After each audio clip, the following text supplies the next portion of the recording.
Hi guys, and welcome back to Diary of an Airport Bartender. I know that I wasn't here yesterday, but I have a good reason, and I have some announcements and some updates. So before we get to the story, let's get through these. So number one, I am working on a new accent. I'm still practicing those, so I wanted to give it another week before I debut it. I'm not going to tell you what it is though, because I want you to come back and hear it, and I'll keep it for a couple weeks before I move on to the next one. But also keep in mind, when I do debut it, I'm still practicing, so be kind. Number two is that I am working on getting part of my apartment set up into a studio so that I can do more formal videos instead of just my after work vlogs. So hopefully that'll be happening in the next couple of weeks or so. The third thing is that I am done with the show, and it is a very bittersweet moment because it was such an amazing cast and crew, and I love the play so much and the character. She is a part of me and will always be a part of me, and was very honored to be a part of it.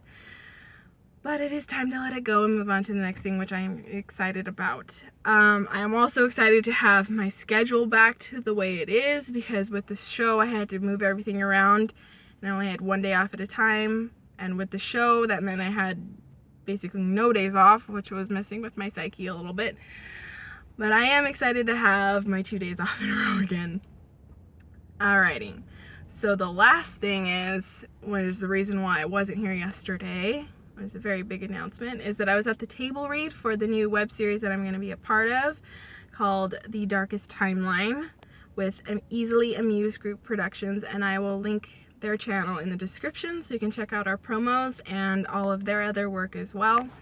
And the show is about the Mandela effect, and if you know what that is and you're interested in it, you'll definitely want to check out the show.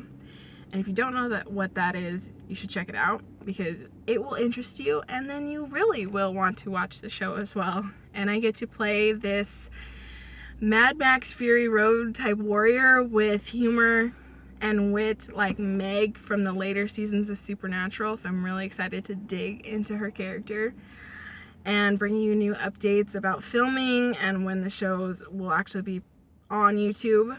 So I'm excited to bring all those updates to you as well.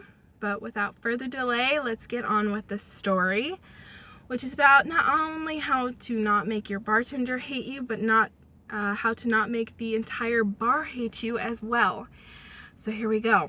All right, so I was doing a mid-shift, so it was like in the middle of the day, the mid-shift, 12 to 6 or 7 o'clock.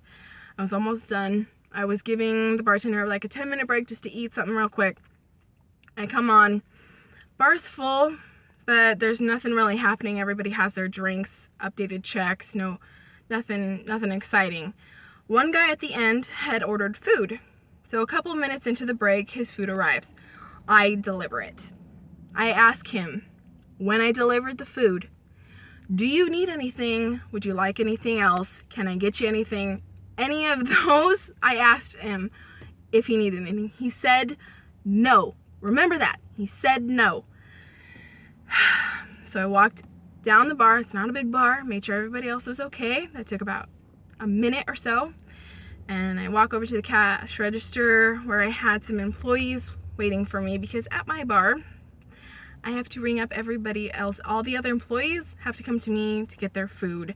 As weird as that sounds, and as awful as that is, when I'm really, really busy and I've got guests lined up and I've got employees lined up trying to get their lunch. But it wasn't busy. I wasn't crazy, so it wasn't so bad. So I had 2 or 3 people waiting to get their food. So I start to ring them up. Again, it only takes a minute or so, so it hasn't been that long. And if I had gone up to him again, it'd be like hovering.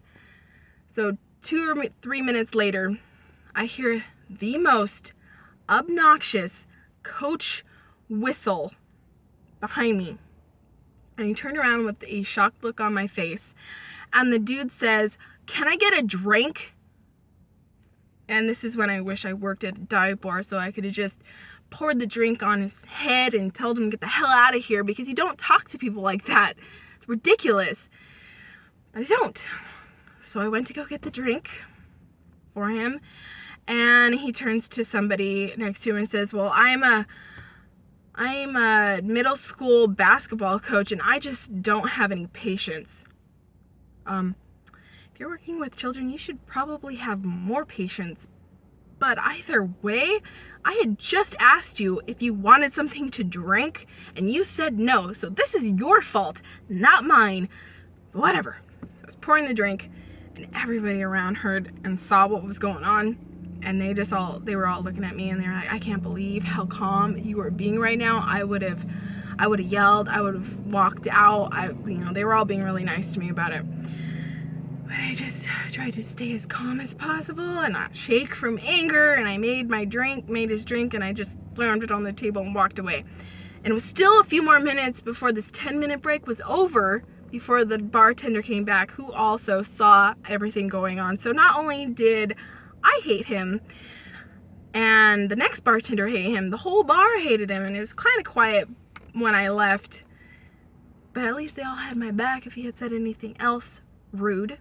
So that was nice. So for today, I want to hear your best asshole stories. All those lovely people that just make you want to pour a drink on their face. As I'm done venting for the day. So leave those in the comments. Like, share, and subscribe. Check out Easily Amused Group Productions page and our promos and the show when it comes out. And I will see you guys next time. Bye.